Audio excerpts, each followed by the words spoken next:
Hey everyone, welcome to the 20-minute deep dive podcast. I'm your host, Brian Tohana, and today I'm excited to be joined by Scott Rust. Hello, Scott. Hi, Brian. Thank you very much for having me today. Yeah, I'm glad to have you on. Scott is a habit development coach that helps entrepreneurs build better business habits to achieve growth. And his website is millennialsquestforsuccess.com. Check it out. I found some really interesting blog articles on there, as well as signed up for the newsletter that were just really helpful in helping me understand more about habits and how to get practical on that. So thanks so much for writing those, Scott.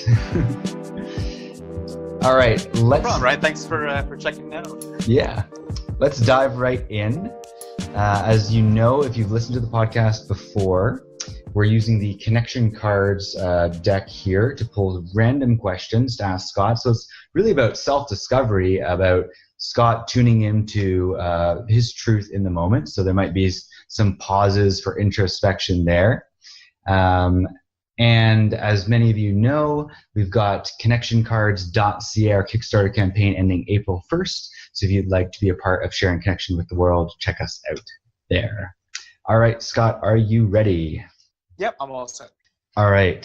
So just a little context for the audience here. We went through 3 questions already in a previous recording, and we're going to re-go through these questions. So I'm really interested to see if Scott's answers have changed in the moments in between. So Scott, what is unique about you? So I think it's a good question, Brian. I feel like I've answered this very recently. So what's unique about me?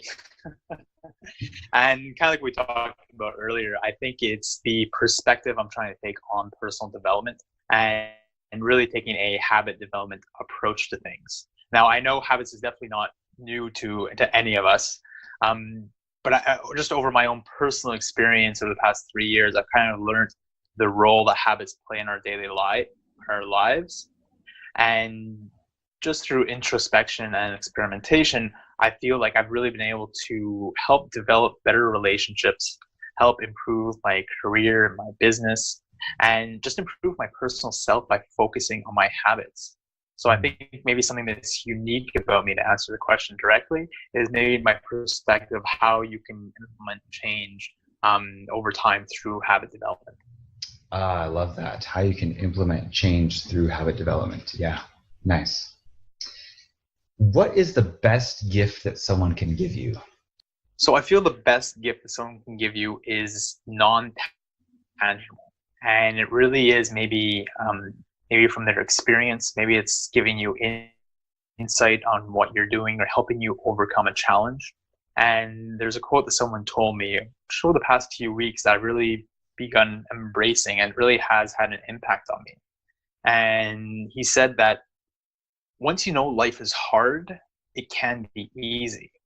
And what that meant for me was just kind of saying, when you start looking at challenges and embracing them rather than going at them with fear or judgment or criticism, and really taking them head on and embracing the challenge and being like, all right, I'm ready to take on this challenge. I know it's going to be hard, rather than be like, oh no, it's going to be hard. I think it's a shift in mindset, but I think it has a significant impact on how you approach things that might be difficult. When you know they're hard up front, then you'll be more ready to take them on if you're willing to go through it. So the best gift that someone can give you is some kind of knowledge or wisdom that helps you improve the overall quality of your life, would you say? Yeah, I think that sums it up quite well, Brian. Nice.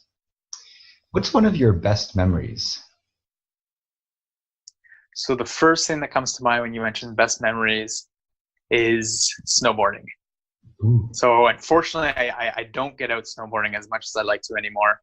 I think this kind of happens to a lot of people over life. Different things kind of get in the way. But I know as a kid or just a teenager growing up, I would spend, every weekend snowboarding at the hill. And there's a specific memory of just getting up early in the morning and being like one of the first people on the hill and just having the crisp snow underneath the snowboard and going back and forth, and then almost be silent on the hill, the wind kind of blowing in your face and kind of going back and forth down the slope was is quite exhilarating.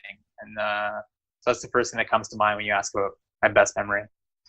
And so part of that's like it being empty on the hill too, I imagine. That's like a really key part of the experience, at least for me, if I put myself in your shoes. Does that fit? No, it does fit. I think it's, connecting, I guess to a certain point, connecting with nature and also connecting with yourself and just kind of being at peace and at ease and kind of a sense of flow, so to speak. Mm-hmm. All right, choose a number between 1 and 4. I've got 4 juicy questions that I want to ask you and I can't choose. 3. What is an adventure you'd like to go on someday? Trying to think where to start. I think traveling the world is definitely something I'd like to continue to do. Part of my past work, I've been able to travel a lot through the US, travel up to Asia. I'm currently planning a honeymoon with my wife. We're leaving to travel through Thailand, Singapore, and then end in Bali. Wow. And that's going to be going on in October. So we're really looking forward to that. And I think what travel really brings to me, though, is just understanding other people's cultures and where they come from. And I think it's really grounding just to see how other people live. And when you kind of come back home here to Canada, it kind of gives you a different perspective on things, and maybe how lucky we are, and be able to provide a little more.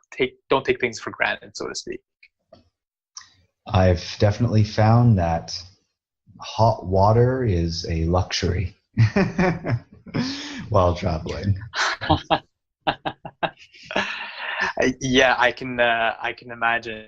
And I know you're currently traveling in Nepal, so I understand that might be one of the struggles you might be going through currently. What do you spend too much time doing, if anything, Scott? So I've spent a lot of time over the past few years trying to condense the things that I spend too much time doing. And I don't think that there's ever a perfect formula. It really comes down to balance. And sometimes you're able to balance things better than other times.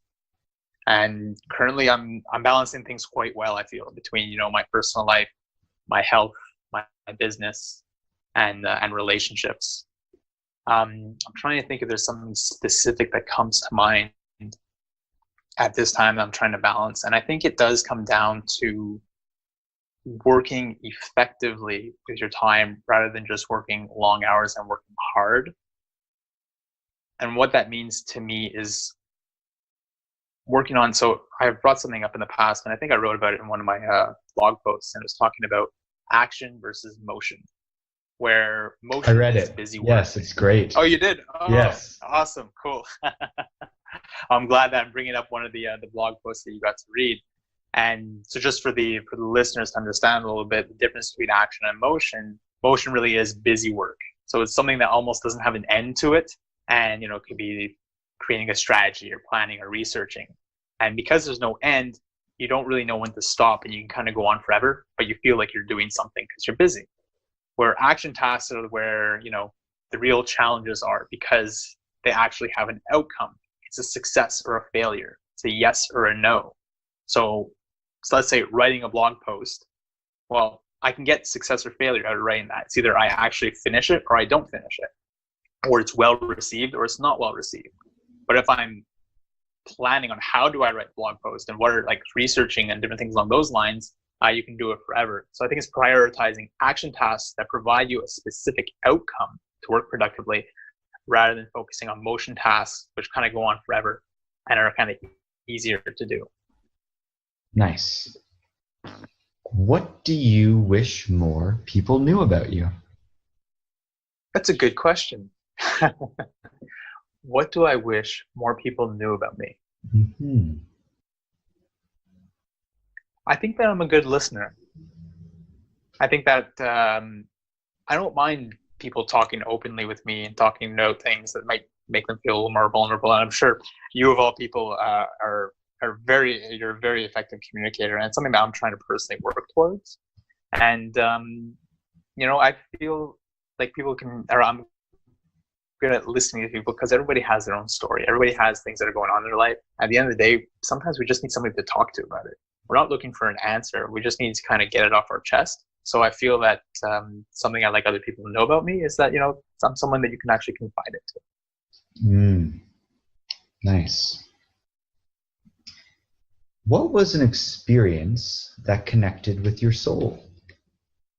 So an experience that connected with my soul was definitely getting married this past September. So I've been with my then fiance and now wife for 7 years, and we were dating throughout university, and then moved from Montreal out here to Ottawa about 3 years ago. And so we had the opportunity to get married this past September, and I think that really is something that's connected with me personally. And I'm curious, dive a little deeper, if you will, in the connected with your soul part, because it's I could have asked a question that's what was one of your best memories or something. And connected with your soul is similar but different. And I'm curious when it comes to marriage and spending your life with someone, what has that connect with your soul for you personally? For me personally, I'd say that if someone has your back. So it's someone that's going to be with you, for lack of a better word, through thick and thin. And it's just the idea that, you can really trust them and talk to somebody else openly about your feelings. And sometimes they're good, and maybe sometimes they're not so good. But it's being able to be not just honest with yourself, but also being honest and completely vulnerable with somebody else. Amazing. So that person to also confide in, similar to you kind of brought up in your last question as well. That's interesting. You're right. So exactly. So having somebody to confide into. And I'm glad you actually asked the question about the soul, because I think my best memory I answered was snowboarding. And I was thinking back in my mind, maybe I should have said my wedding. So I'm glad we balanced things out. So I'm glad that you, exactly. There you go. Yeah. The next question is, what do you really like about yourself that you haven't said yet? I think I'm quite disciplined. And I think that's a practice that's kind of benefited me, so to speak. And it's not something that I always was. I was actually quite the opposite for quite some time, specifically throughout university. And I guess part of habit development is, learning how to build discipline and build willpower and kind of keep the promises you make to yourself. And I think it's really important to build that personal connection to yourself, where you say you're going to do something, you actually believe that you're going to be able to do it. And even if you don't, just being able to kind of forgive yourself afterwards and saying, well, what can I do differently next time to try and take it on? So really building up that discipline, I think, is something that's it's been important for me. I love how you connected the discipline to keeping the promise you make to yourself, which is really what some people nowadays call that whole self-love piece, where it's a self-respect, really, where it's this is what I say I want to do, and now I'm going to back that up with an action because I value myself and creating more of what I want in life. Does that kind of fit? Yeah, I couldn't agree more with what you're saying. I do think it comes down to, if you don't have that self-respect, that self-love, how are other people supposed to give it to you? And I think a lot of times we kind of make these promises for ourselves, knowing that, setting ourselves up almost to fail. And, it doesn't have to be that way. And it really does start, at least from my own personal experience, it really just starts with one small step in the right direction. And it doesn't mean you'll be consistent every time. You'll be doing something right and, committing to all the promises you made to yourself, but just building up that, like you had said, that self-love and that self-commitment. I've pulled two questions that are similar but different, so I'm going to ask them in tandem and see how that goes. So, who has been your greatest inspiration and why? Mhm. And the second question is, what is one historical figure you'd love to talk to and why? So I'm going to go with the first question and say the person I've looked up to the most would have to be my father. And I think the reason for that being is, so I grew up in an entrepreneur family, and he always had something kind of going on. He's built many different businesses, and even as a kid, I was always involved in the decision making process. I was always involved in going to trade shows and meeting people at a young age, and kind of, I guess that kind of helped build my presentation skills, help build my just business knowledge, and I think I kind of appreciated being involved, even though like at times maybe I was 12 years old and we were sitting at a family dinner talking about a business decision that he had to make, and he was asking our opinions, like me and my younger sister. And it's like, I'm 12 years old. Like, what do I know? How am I supposed to decide? But even throughout our life, he always wanted to keep us involved because, you know what, age doesn't matter. I mean, everyone brings different perspectives to the table. And I think being open to hear what other people have to say will only make you grow stronger. And the day that you feel like you know everything, I don't think that day ever exists. Mm-hmm. So I think it's really trying to be open to other people and growing that way. So part of what made him your greatest inspiration was like his humility. Would that be one of the traits?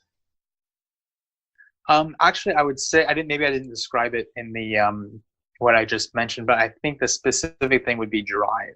He was always somebody who was very driven, and I guess maybe now going back to this, maybe where the discipline and other things kind of come into play. But it's when you strive for a challenge, try to take it on. And I remember he used to always ask a specific question. And whenever you came to with a problem to him or with an excuse or something, like I can't do this right now, or I can't take care of this, he would ask, well, what if I paid you $1 million? Would you be able to do it now? And 9 times out of 10, the answer would be like, well, if you pay me $1 million, yeah, I'd be able to do it now. Absolutely. So I think you're just kind of ingraining that type of mindset for any problems that you have, and learning to be resourceful on your own rather than always asking for help. Love it. And so I'll follow up with that second question.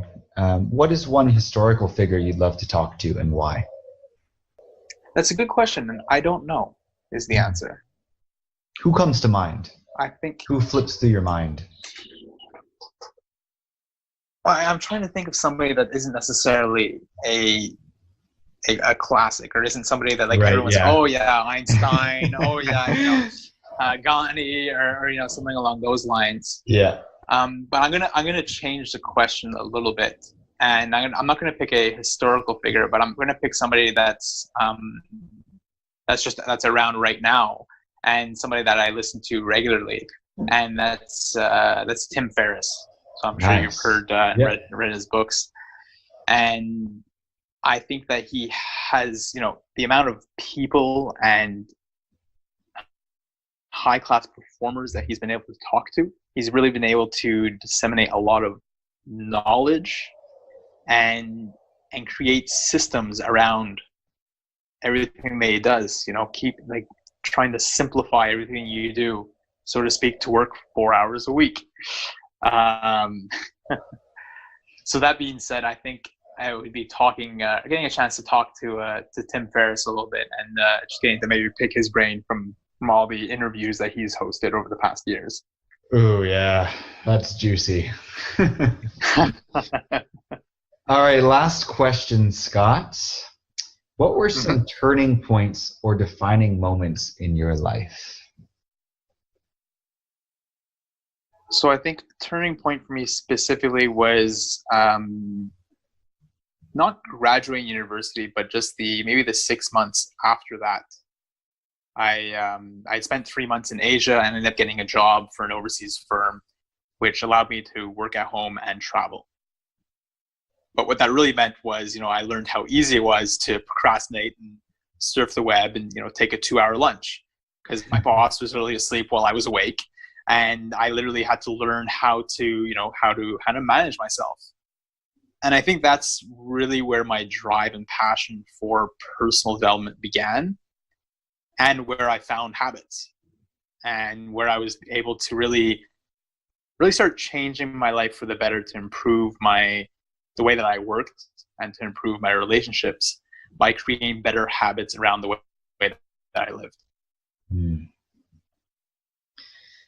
Amazing. I'm like crazy curious about a couple other things, so I'll follow up outside the podcast. And I've been mentioning to a couple of the guests, 20 minutes goes by so fast, we might need to do like a long form version if you want to like find out more too. So I'm interested to see how the podcast continues to unfold, because I'd love to dive more deeply with you, Scott. But this 20 minutes has been really great. Thanks so much. No, thank you, Brian, for having me and your other guests. And I think it's a great format to be able to get a deep dive. And I look forward to seeing how it progresses and kind of helps contribute to other people's lives. All right, everyone. There you have it. That was Scott Rust. He's a habit development coach that helps entrepreneurs build better business habits to achieve growth. Once again, his link will be in the description, millennialsquestforsuccess.com. And if you'd like to find out more about the connection cards, you can check out connectioncards.ca, not just about connection and diving deep with questions, but one part that we didn't get too much time to dive into today is how to cultivate empathy as a skill. And Connection Cards brings in a bunch of different responses and tools to help you actually cultivate how to communicate empathetically as well. So thanks so much for tuning in, and we will see you next time.